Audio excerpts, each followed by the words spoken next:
Bien, hermanos,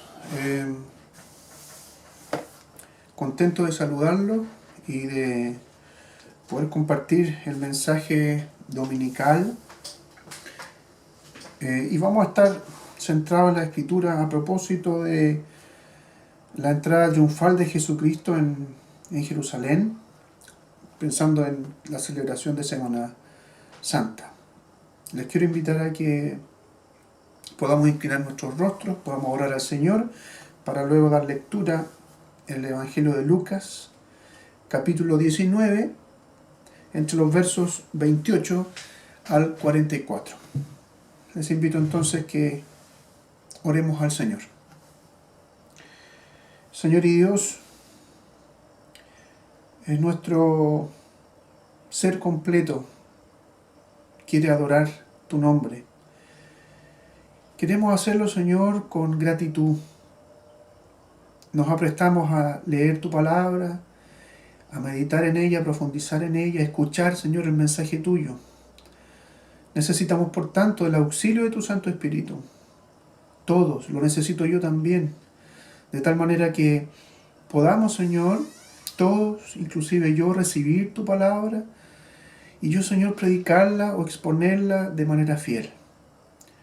Oramos, por tanto, con gratitud, pero también rogándote, Señor, de tu auxilio, rogándote, Señor, de la luz de tu Santo Espíritu. Bendice la iglesia, Señor, bendice a tu cuerpo, bendice a tus hijos a través de tu palabra. Oramos en el nombre de Jesús. Amén.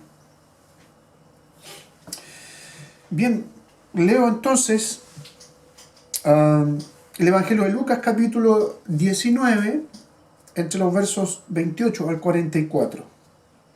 Dicho esto, Jesús siguió adelante subiendo hacia Jerusalén. Cuando se acercó a Betfagé y a Betania, junto al monte llamado de los Olivos, envió a 2 de sus discípulos con este encargo: vayan a la aldea que está enfrente, y al entrar en ella encontrarán atado un burrito en el que nadie se ha montado. Desátenlo y tráiganlo acá. Y si alguien les pregunta por qué lo desatan, díganle: el Señor lo necesita. Fueron y lo encontraron tal como les había dicho. Cuando estaban desatando el burrito, los dueños le preguntaron: ¿por qué desatan el burrito? El Señor lo necesita, contestaron. Se lo llevaron pues a Jesús. Luego pusieron sus mantos encima del burrito y ayudaron a Jesús a montarse. A medida que avanzaban, la gente tendía sus mantos sobre el camino. Al acercarse él a la bajada del monte de los Olivos, todos los discípulos se entusiasmaron y comenzaron a alabar a Dios por tantos milagros que habían visto y gritaban: bendito el Rey que viene en el nombre del Señor, paz en el cielo y gloria en las alturas. Algunos de los fariseos que estaban entre la gente le reclamaron a Jesús: Maestro, reprende a tus discípulos. Pero él respondió: les aseguro que si ellos se callan, gritarán las piedras. Cuando se acercaban a Jerusalén, Jesús vio la ciudad y lloró por ella. Dijo: cómo quisiera que hoy supieras lo que te puede traer paz. Pero eso ahora te está oculto a tus ojos. Te sobrevendrán días en que tus enemigos levantarán un muro y te rodearán y te cerrarán por todos lados. Te derribarán a ti y a tus hijos dentro de tus murallas. No dejarán ni una piedra sobre otra, porque no reconociste el tiempo en que Dios vino a salvarte. Que el Señor pueda bendecir esta palabra suya, la leída y la que vamos a meditar ahora. Cuando leemos la palabra del Señor y nos aprestamos a meditar en ella, a escuchar al Señor hablar. Juan Calvino decía: el Espíritu Santo hablando a través de la Escritura. Tenemos que aprestarnos para ello. Es un tremendo privilegio. Y lo que debemos buscar con temor del Señor es que debemos estar preparados para lo que el Señor nos va a decir, para lo que el Señor nos va a hablar. No podemos pretender escuchar algo que quisiéramos nosotros. Eso es un tremendo error. lo que tenemos que escuchar es lo que el Señor quiere que nosotros escuchemos y lo que la palabra del Señor tiene para nosotros. Y por tanto no torcer el mensaje, no trastocar el mensaje, sino que ser lo más fieles, la responsabilidad muy especial de quienes predicamos la palabra del Señor. Dicho esto, es importante tener como contexto de este trozo, de este relato del Evangelio de Lucas, lo que hay inmediatamente antes también. Allí Jesús le estuvo contando una parábola referente al dinero, donde habían distintos administradores a los cuales se le hizo entrega, ¿no es cierto?, de dinero, y que tenían que obviamente administrar, pero el contexto o el trasfondo de esto fuera de los administradores era del reino, porque hay un rey que entrega esto, y los súbditos no querían al rey, no querían a este rey, ¿no es cierto?, que estaba obviamente sobre ellos y gobernándoles. Terminada esta parábola, el Evangelio de Lucas nos relata la entrada de Jesucristo en Jerusalén.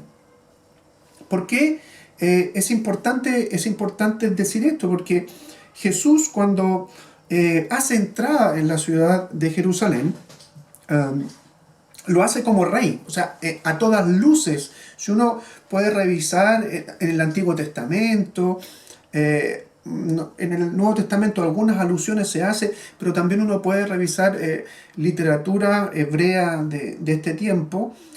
Lo que sucede en la entrada de Jesucristo en Jerusalén es una procesión real y tiene todas las características de una procesión real. Entonces, tiene que ver tiene que ver el relato con un rey que entra en una ciudad. Ahora, ¿qué tipo de rey es? Es lo que vamos a tratar, es una de las cosas que vamos a tratar de descubrir aquí en este relato y poder pensar también qué es lo que esperaba o qué es lo que había en el corazón de la gran mayoría de los que estaban aclamando, como vamos a ver o como acabamos de leer en el texto, de los que estaban aclamando a Cristo, por qué lo estaban haciendo y si eso estaba dentro de los parámetros que el Señor en su escritura, tanto en los profetas como lo que se estaba cumpliendo, como vamos a ver aquí, tenía pensado.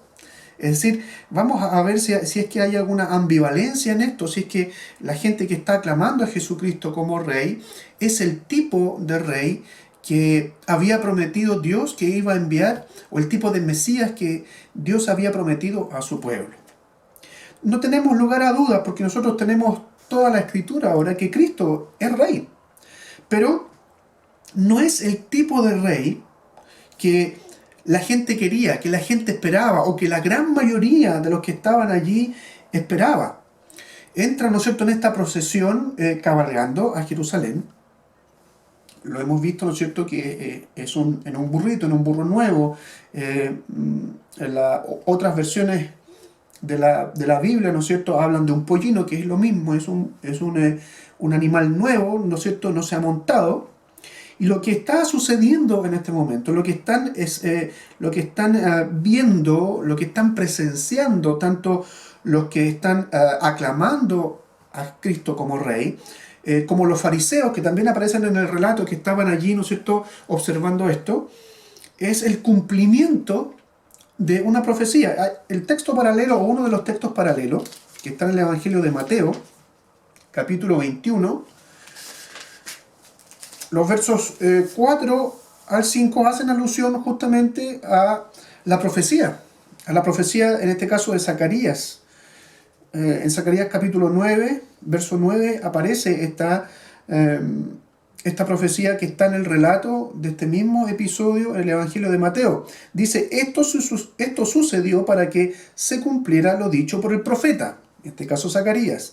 Digan a la hija de Sión, mira, tu rey viene hacia ti, humilde y montado en un burro, en un burrito, cría de una bestia de carga. Lo que estaba entonces presenciando el pueblo allí, lo que estaba presenciando quizás mucha gente, no toda, pero mucha gente en Jerusalén, gran parte de sus discípulos, por cierto, era la entrada del rey que se había, o del Mesías, y el rey que se había prometido a través de los profetas. Pero como les decía, ¿no es cierto?, no es el tipo de rey que estaba anhelando el pueblo, que estaba anhelando Jerusalén, que estaba anhelando Israel. A pesar de que se estaba cumpliendo esta profecía, el texto más adelante nos muestra que la gente allí, ¿no es cierto?, estaba cegada por el pecado y no podía entender y no podía vislumbrar lo que nosotros vemos ahora en el relato y vemos en toda la Biblia en general. Jesús no hace ningún intento, fíjense, no hace ningún intento de acallar a la multitud que lo quiere proclamar o que lo está proclamando rey. No es que lo quiere, lo está proclamando como rey. Está mostrando a la multitud que Él es rey, que Él es el Mesías, pero como acabamos de decir, y esto es importante insistir, no es aquel Mesías, no es aquel rey que de alguna u otra manera esta gente soñaba y el que anhelaba en esos momentos críticos que estaba viviendo con relación al imperio, con relación a Roma. Ellos esperaban otro tipo, soñaban con un tipo de rey, soñaban con un tipo de libertador, aquel que hace, que puede desenvainar la espada, aquel que va a hacer la guerra, que va a ser un caudillo militar, que va a acabar, ¿no es cierto?, con esta opresión terrenal. Cristo está entrando en Jerusalén con una misión real, regia en este sentido también, totalmente distinta. Él quiere establecer, promover y establecer las cosas que incumben a la paz, que incumben a la estabilidad, pero no a una paz política, no a una paz que tenga que ver con ausencia de guerra, sino que a una paz que es mucho más profunda y duradera, que va en estrecha relación con el Evangelio, que tiene que ver con la reconciliación entre el hombre como creación de Dios, como imagen de Dios, y Dios mismo. Ese hombre que ha sido expulsado, ¿no es cierto?, delante de la presencia del Señor. Y aquí podemos hacer con toda intención esta unión con lo que estamos estudiando, ¿verdad?, los días jueves en el libro El Gran Panorama Divino. Lo que Cristo estaba haciendo aquí, estaba entrando en Jerusalén, estaba yendo, ¿no es cierto?, y estaba comenzando a caminar en este periplo, ¿no es cierto?, en este trayecto que termina en la cruz en esa misma semana. Estaba comenzando allí el principio del fin, el principio de su fin, pero al final es el principio de la vida de su pueblo. Entonces es una idea totalmente distinta a la que tiene la gente que está allí al lado de Cristo, proclamándolo, gritando Hosana, a la que hay en el corazón de Cristo y por qué Él va y por qué Él está entrando en Jerusalén. Y no solo iba a terminar, ¿no es cierto?, esta obra Cristo, con esta entrada, que termina con buscar la reconciliación de Dios con el hombre, sino que también esto iba a traer reconciliación entre hombre y hombre. El Evangelio también produce eso. El Evangelio transforma de tal manera el corazón del hombre que se reconcilia con Dios, pero también se nos llama a reconciliarnos con nuestro prójimo, con nuestros semejantes. Lo que se quebró, lo que se estropeó, lo que se desdibujó en el Edén, la relación entre hombre y Dios y entre los hombres mismos, Cristo se propone, ¿no es cierto?, comandado, enviado por el Padre, se propone de manera obediente a restaurar y a sanar. Esa es la idea que hay detrás de toda estos días donde Cristo va a estar en Jerusalén, comenzando con este día y, como digo, terminando con la cruz y su posterior resurrección. Es la razón también de el por qué Jesucristo monta un pollino o monta un burrito. En aquel tiempo, en estos lugares existían elefantes, no estaban a la mano, por supuesto, pero había camellos, dromedarios, caballos. Y Cristo lo hace en un burro. Se estaba cumpliendo la profecía de Zacarías, pero esto también tenía toda una connotación y habían símbolos que en aquel tiempo los reyes, ¿no es cierto?, cuando entraban a las ciudades, daban a comunicar algo al pueblo. Probablemente ustedes han escuchado más de alguna vez esto, pero es necesario también recordarlo a propósito de lo que estamos diciendo. El tipo de rey que está encarnando allí Cristo, eso es un rey que entra, ¿no es cierto?, en este burrito que no había sido montado nunca, ¿verdad? Y que estaba cumpliendo, como hemos dicho, las profecías de Zacarías, pero que esto va asociado no a los rigores de la guerra, el entrar en un asno, en un burrito, ¿no es cierto?, sino que está o va asociado el que un rey entrara a una ciudad montado en un burro al establecimiento de la paz. Y volvemos a decir, es lo que estaba buscando Cristo, la paz, pero no buscando una paz política, sino que esa paz que tanto Jesucristo como el resto de sus discípulos y por el resto de la historia hasta el día de hoy está inserta en el Evangelio de Jesucristo. De hecho, el profeta Isaías, acabamos de ver el cumplimiento de esa profecía de Zacarías, pero el profeta Isaías en el capítulo 9, en el verso 6 de su profecía, habla de este Mesías como el príncipe de paz. El príncipe de paz. Este príncipe, este rey, estaba entrando como príncipe de paz en Jerusalén. Entonces había una equivocación tremenda en lo que en el pueblo tenía en mente estos discípulos que estaban aclamando a Jesucristo. La gente que estaba aclamándolo como rey tenía en mente, ¿no es cierto?, un sentido totalmente distorsionado de este rey o de este Mesías que esperaban. ¿Tenían razón en aclamarlo como rey? Sí, pero el fondo, lo que ellos esperaban, estaban equivocados. Y esa es la razón de que Jesucristo no los calla.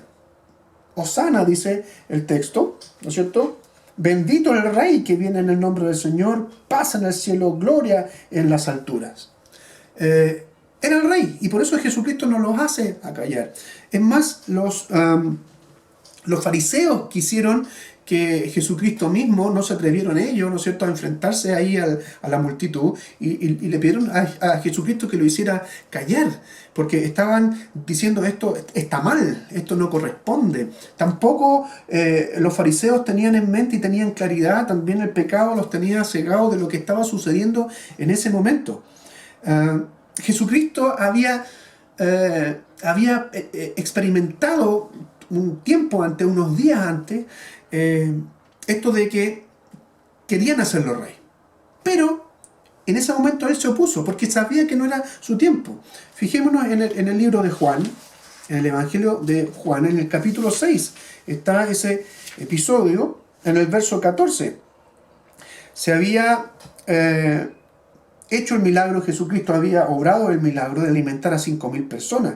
Y dice el verso 14 y 15, al ver la señal que Jesús había realizado, la gente comenzó a decir, en verdad este es el profeta, el que ha de venir al mundo. Pero Jesús, dándose cuenta de que querían llevárselo a la fuerza y declararlo rey, se retiró de nuevo a la montaña él solo. O sea, Cristo tenía claro, nuestro Señor Jesucristo tenía claro los tiempos. No se adelantaba de una manera con mucho dominio propio, entendía y discernía los tiempos. Vamos a ver también en un ratito más, ¿no es cierto?, a meditar que el texto también nos lleva a profundizar y a recordar lo fundamental que es el que nuestro Señor Jesucristo pudiese tener esta doble naturaleza de ser hombre y de ser Dios, de ser 100% hombre y 100% Dios. Aquí no hay lugar a dudas que en el episodio donde quisieron hacerlo rey, él no accedió porque discernía los tiempos. Bien, la gente entonces estaba muy con mucha efervescencia, eh, esperando, ¿cierto?, que Cristo se revelara a sí mismo como un Mesías político, entonces como un Mesías terrenal, pero estaban equivocados. Los superiores, en este caso del pueblo, los fariseos, también estaban equivocados y podríamos decir también que estaban envidiosos de la popularidad de Jesús. Jesucristo más adelante, ¿no es cierto?, días después, cuando es tomado prisionero, también hace alusión, y esto es importante, también hace alusión al reino de donde es Él, y que Él es rey y su reino no es de este mundo, como lo declara ante Pilato cuando es interrogado por Pilato. El Evangelio de Mateo, de una manera muy interesante, nos recuerda esto. Fíjense que el verso 36 del capítulo 18,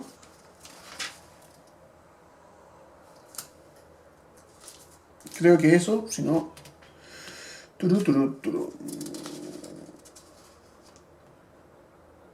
No, me estoy equivocado ahí. Bueno, pero el texto dice, está el Evangelio de Mateo, le dice a Pilato: mi reino no es de este mundo, mi reino no es de aquí. Es decir, yo soy rey, pero no soy el reino, o mi reino no es de este mundo. ¿Qué es lo que estaba diciendo Jesucristo? Porque Pilato estaba confundido. Y le decía, bueno, pero si eres rey, ¿cómo no entiendo esto? Jesucristo lo que estaba intentando mostrar es que no había y probar que no había ningún poder terrenal que le había cedido o le había dado el reino, sino que su reino estaba mucho más allá de algún poder terrenal, de algún poder, ¿no es cierto?, que al final de cuentas caduca. Su reino no es de este mundo. Hay un sermón de Spurgeon, el gran predicador inglés, que yo extraje, ¿no es cierto?, de uno de sus sermones, que se refiere a esto de una manera muy hermosa y muy didáctica, a propósito de este rey que está entrando en Jerusalén, que la gente está totalmente, ¿verdad?, muy exaltada, pensando que Jesucristo va a ser el que los va a librar, ¿verdad?, de este yugo opresor de Roma. Y Spurgeon dice, este rey que entró a Jerusalén, es un rey totalmente distinto, a propósito que su reino no es de este mundo, y entra en Jerusalén mostrando cosas totalmente contraculturales a lo que ellos pensaban de un rey. Un rey tiene mucha opulencia, sin embargo, dice Spurgeon en su mensaje, en ese sermón, ese rey había nacido en un pesebre, no había nacido en un palacio. Dice, sus discípulos eran pescadores en su gran mayoría, y las ropas de este rey eran las de un artesano o las de un campesino. Cuando Jesucristo entra en Jerusalén, no está entrando con ropas reales, sino que con la ropa común y corriente con la que él vestía día a día. Y además agrega, ¿no es cierto?, ahí este mensaje, este sermón, que la humildad de Cristo, siendo verdadero rey, nos habla de lo extraño además de su reino. Aquellos humildes hombres y mujeres que le seguían, y hasta hoy muchos, ¿no es cierto?, otros le siguen, no dejan sus lugares por ser parte de su reino. Y eso sucedió en tiempos de Cristo, ¿no es cierto?, como lo relata Spurgeon en su mensaje, en su sermón, pero también hoy día no dejan sus lugares de trabajo, sus oficios, para ser parte del reino. Es decir, aquellos que eran pescadores son transformados en nobles, y los campesinos en príncipes, pero siguen siendo pescadores y campesinos. Y es lo que pasa hasta el día de hoy. Así es el reino de Cristo, así es el reino de Dios. Tú y yo seguimos en nuestras labores cotidianas, en nuestras labores comunes y corrientes, pero somos parte del reino. Hemos sido llevados, nosotros hemos sido traídos con Cristo y hemos sido integrados como parte de su reino. Y agrega y termina, ¿no es cierto?, esta sección que extraje de ese sermón. En el reino de Dios, el discipulado es el más alto rango, y el servicio divino, la cédula, ¿no es cierto?, o la identificación de nobleza. Esto que tan hermosamente plantea este predicador es lo que no entendía nadie, o podríamos decir gran parte, habían unos poquitos quizás que podían vislumbrar en Cristo el verdadero Mesías. los discípulos más cercanos, el verdadero Mesías. De hecho, fueron los que comenzaron a predicar el Evangelio de Jesucristo luego que Jesucristo muere y resucita.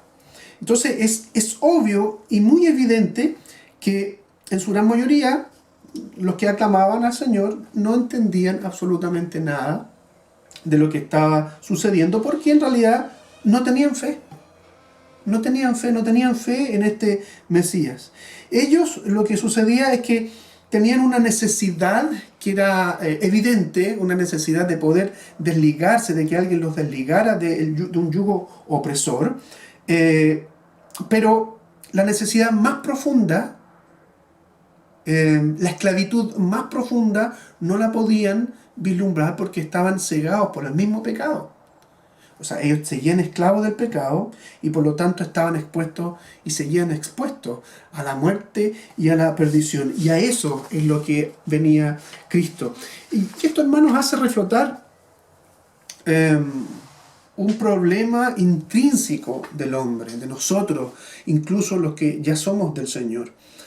Y es que muchas veces el hombre, lamentablemente, queremos, incluso nosotros, que nuestras necesidades, mis necesidades, las necesidades del hombre en general, y los que no tienen a Cristo, esto se da con mayor, con mayor nitidez. Y por eso nosotros tenemos que probarnos también a nosotros mismos en estas cosas, aunque somos hijos del Señor, que mis necesidades determinen el actuar o el proceder de Dios. No sé si se dan cuenta de lo que estoy diciendo. Es decir, yo tengo una necesidad y como tengo una necesidad, Dios debe actuar así. Y eso no es así. Eso no puede ser así. Sino que tiene que ser todo lo contrario. Es decir, es el actuar de Dios el que debe determinar.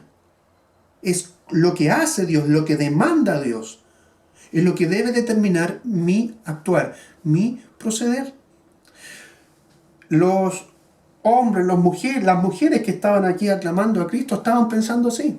Tenemos una necesidad y Dios tiene que actuar de esta manera, enviándonos este Mesías que necesitamos. Entonces, Dios es totalmente independiente y eso tiene que ver también con la definición de la santidad de Dios. Es totalmente aparte de su creación, aparte de cualquier cosa. Y en este sentido, Dios también es independiente de mis necesidades. Conoce tus necesidades, conoce las necesidades del mundo. Hoy día el Señor conoce las necesidades de sanidad y de salud que tenemos nosotros, que tiene nuestra sociedad, que tienen todos los países, ¿no es cierto?, las naciones en el mundo a propósito de este famoso virus del cual estamos siendo víctimas. Pero esa necesidad no va a condicionar el actuar de Dios. Dios está independiente de ello. Él va a requerir de mí muchas cosas. Él me va a pedir a mí muchas cosas, a ti muchas cosas, a la iglesia como comunidad muchas cosas. Él es el que determina mi proceder. Un solo ejemplo de esto. Y yo cuando tomaba los apuntes y dejaba mis apuntes, lo primero que se me vino a la mente fue el requerimiento del Señor, no porque lo necesite, sino que Él dice, sean santos porque yo soy santo. Ese requerimiento del Señor, sí o sí debe determinar mi conducta delante de Él y delante de los hombres. Esto es necesario. No, y fíjense, esto no puede ser, como decíamos, al revés. Es Dios quien requiere, es Dios quien demanda cosas de ti, es Dios quien demanda cosas de mí, es Dios quien demanda cosas de la iglesia. Cristo estaba entrando a Jerusalén, por supuesto, a entregar y con la intención de entregar una libertad del pecado y traer paz, pero la gente no entendía. La gente no entendía. Todo ese gran número de personas que estaba allí tenía su corazón lejos del Señor, no tenía comunión con Dios. Muchos pensaban que tenían comunión con Dios, como los fariseos, pero tampoco la tenían. Su corazón estaba lejos de Dios. Honraban a Dios probablemente, pero de labios, pero su corazón estaba lejos de Él. El relato nos hace meditar, y aquí pasamos a este otro punto, al segundo, nos hace meditar sobre la doble naturaleza de Cristo, y esto es importantísimo. Quizás hay un atisbo de esto, de esta doble naturaleza de Cristo en en el episodio cuando Jesucristo le manda a 2 de sus discípulos a buscar a este burrito. Y le dice que cuando vayan para allá a buscarlo, alguien seguramente les va a preguntar, los dueños del burrito, ¿no es cierto? Díganle nada más si le preguntan que el Señor lo necesita. ¿Con qué autoridad? ¿Con qué autoridad? Jesucristo estaba diciendo esto, y justamente así sucedió, mostrando aquí a un Dios con autoridad. Cristo mismo, ¿no es cierto? Allí Dios con autoridad diciendo el Señor lo necesita. Probablemente, o sea, casi seguro que estos que proveyeron de este burrito, ¿no es cierto?, a Cristo, a nuestro Señor Jesucristo, eran discípulos también y entendían que Él era el Señor. Y no tuvieron ningún problema en ceder, en prestar este animalito. Pero también aquí hay un milagro que está, podríamos decir, de manera implícita. Era un animal que no había sido domado. Muy nuevo será un burrito, ¿no es cierto? Pero un burrito, al igual que un caballo, ¿no es cierto?, se va a encabritar, o como decimos en el campo, ¿no es cierto?, va a corcovear. Y Jesucristo aquí, de una manera increíble, dice que fue ayudado, los discípulos ayudaron a subir, a montar este burrito, pero Cristo lo amansó, milagrosamente. Ahí está actuando Dios de una manera poderosa. Pero hay otras cosas también que nos indican cómo en Cristo también encontramos a este verdadero hombre y también a este verdadero Dios. El Cristo que está entrando en Jerusalén, el Cristo que entró en Jerusalén, no hay lugar a dudas que era este Cristo que salva. Es uno que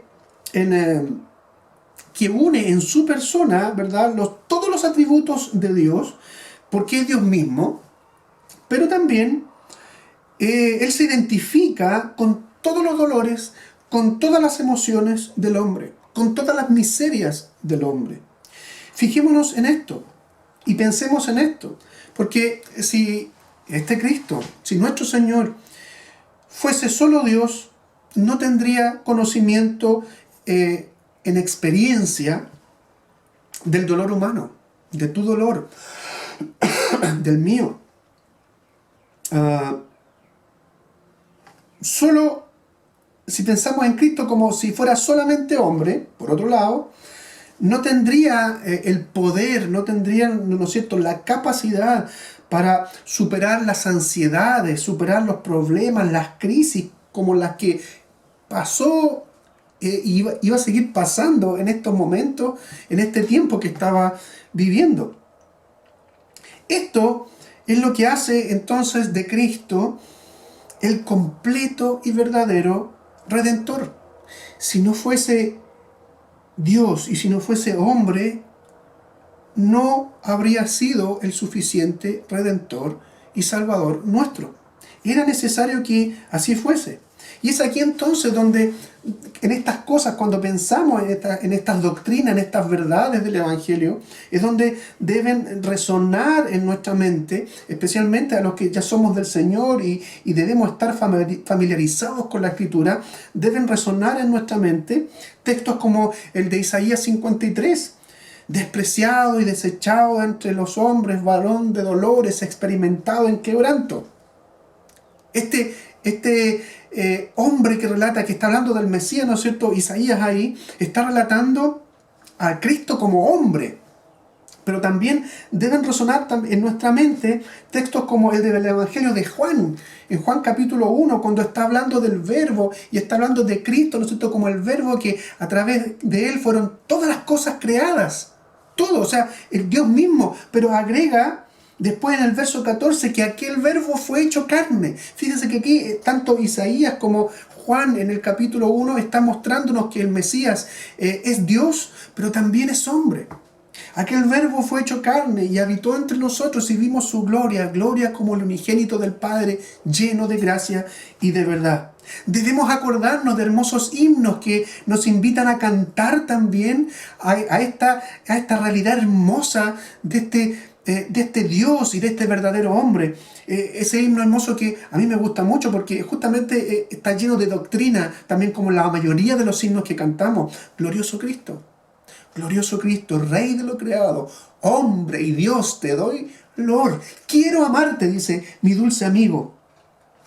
Esas cosas, hermanos, tanto la Biblia como la Biblia cantada, como la doctrina cantada, tienen que venir a nuestra mente cuando leemos la Biblia, cuando escuchamos el mensaje de la predicación del Evangelio, cuando escuchamos el mensaje de la palabra del Señor. Y es lo que nos enseña, fíjense, porque también vino a mi mente, es lo que nos enseña uno de los catecismos que nosotros usamos.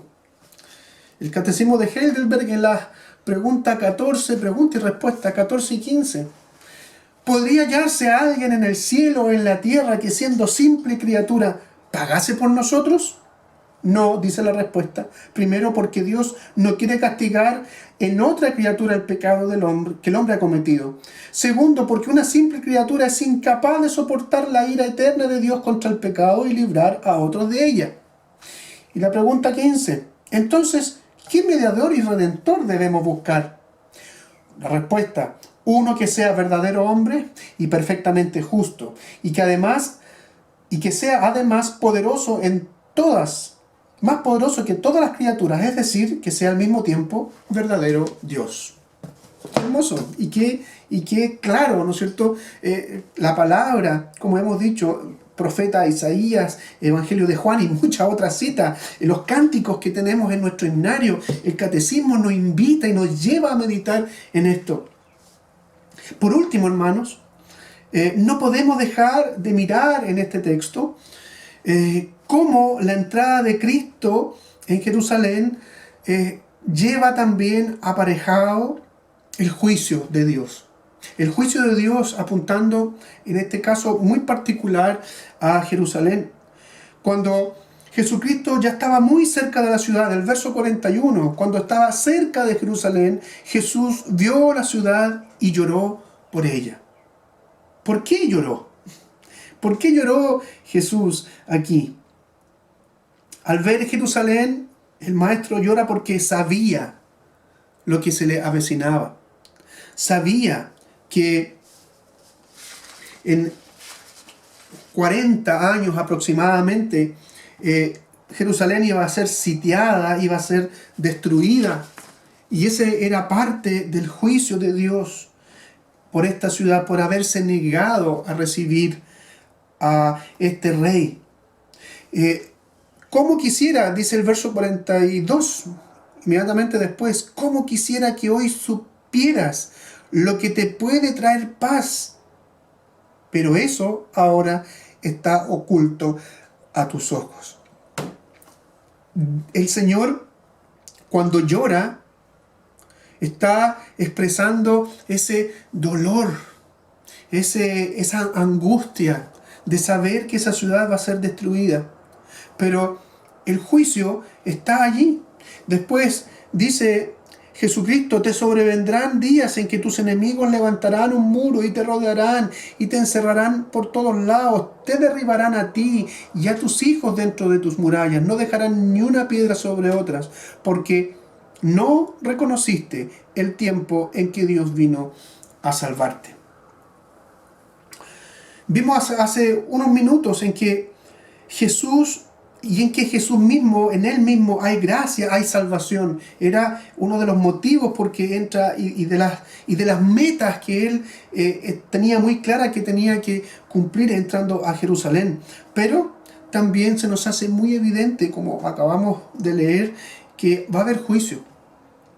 Es la razón del lloro de Cristo entonces. El juicio vendría sobre la ciudad por el rechazo justamente al Mesías, por el rechazo a este Cristo que venía a traer paz y por gracia, salvación. De hecho, el rechazo se manifestó de manera palpable, evidente, cuando estas mismas personas que estaban gritando, ¿no es cierto?, bendito, ¿no es cierto?, paz en el cielo y gloria en las alturas, bendito el Rey que viene en el nombre del Señor, fueron los mismos que después estaban gritando para que lo crucificaran.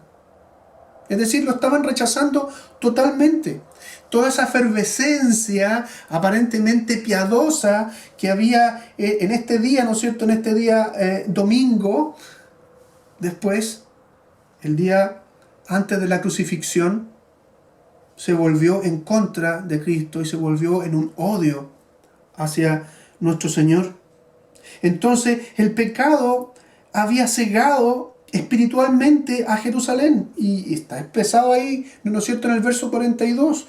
Pero eso ahora está oculto a tus ojos, que el Mesías está ahí, que tu Salvador está allí, te está oculto. Y eso, hermanos amados, sucede hasta el día de hoy. Sucede con personas, sucede con naciones, sucede incluso en muchas comunidades que aparentemente expresan y exterioran, ¿no es cierto?, o expresan hacia afuera que son parte del pueblo de Dios. Pero va a haber juicio. Hay una palabra del Señor en los evangelios tan dramática cuando dice: Señor, Señor, en tu nombre profeticé, en tu nombre expulsé demonios. Y el Señor le dirá: no te conozco, no te conozco. Juicio, juicio. El evangelio, hermanos amados, nos está mostrando aquí, ¿no es cierto?, y nos está recordando que en el evangelio hay gracia, pero cuando se rechaza esa gracia hay juicio y es inevitable. El pecado entonces había cegado a esa misma multitud que había aclamado al Señor. Luego, ¿no es cierto?, esa misma multitud de manera evidente muestra el rechazo al Mesías. Jesús ya se había lamentado por Jerusalén, se había lamentado por el pecado de esa ciudad, sin llorar por ella, como lo hace ahora, pero lo había hecho. En el Evangelio de Lucas capítulo 13, el verso 34, Jerusalén, Jerusalén, dice, que matas a los profetas y apedreas a los que se te envían. ¿Cuántas veces quise reunir a tus hijos como reúne la gallina a tus pollitos debajo de sus alas, pero no quisiste? La responsabilidad humana está allí. Y eso trae juicio, inevitablemente. ¿Qué aprendemos de esto? Y ya estamos terminando. ¿Qué aprendemos de esto? Que no hay nadie, persona individual, ciudad, no hay tampoco institución, no hay ser humano alguno que al rechazar la gracia de Dios no reciba su justa retribución con el juicio de Dios. Jerusalén no fue la excepción y lo vivió años más adelante. Jesucristo aquí lo estaba profetizando. Pero nosotros, hermanos, tenemos la esperanza cierta, que somos de aquellos que hemos experimentado la abundante gracia de Dios. Debemos rogar, por tanto, que el Evangelio de Jesucristo siga transformando corazones, pero para eso tiene que ser predicado. Para eso tiene que ser predicado tanto verbalmente, es decir, verbalizado, pero también tiene que ser vivido. Y ese Evangelio tenemos el tremendo privilegio de encarnarlo y predicarlo nosotros. Nadie más. Absolutamente nadie más. La parábola del rico y Lázaro. El hombre, ¿no es cierto?, allí en el Hades le dice a Abraham en esta parábola: Padre Abraham, por favor envía a alguno de tus ángeles para que le diga a mi familia dónde estoy y que se vuelvan a ti. Y en la parábola, ¿no es cierto?, dice allí el padre Abraham: a los profetas tienen, óiganlos a ellos. Ustedes y yo somos los que debemos profetizar, los que debemos predicar, los que debemos declamar, verbalizar y vivir, encarnar el Evangelio. Nadie más, y ese es un privilegio nuestro. Hermanos, nosotros somos de ellos, de aquellos que vivimos en la gracia y por la gracia del Señor. No somos de los que hemos recibido el juicio de Dios. Hay muchos que se están perdiendo hoy. Y dentro de esos que están allí, de esa gran masa de seres humanos, hay elegidos del Señor. Y están esperando que le prediquemos el Evangelio. Quieren escuchar esas buenas noticias. El corazón está preparado. El Señor ha preparado corazones y sigue preparando corazones. Esa buena tierra donde la semilla va a germinar. Hoy día hemos recordado el Evangelio a partir de la entrada de Jesucristo en Jerusalén.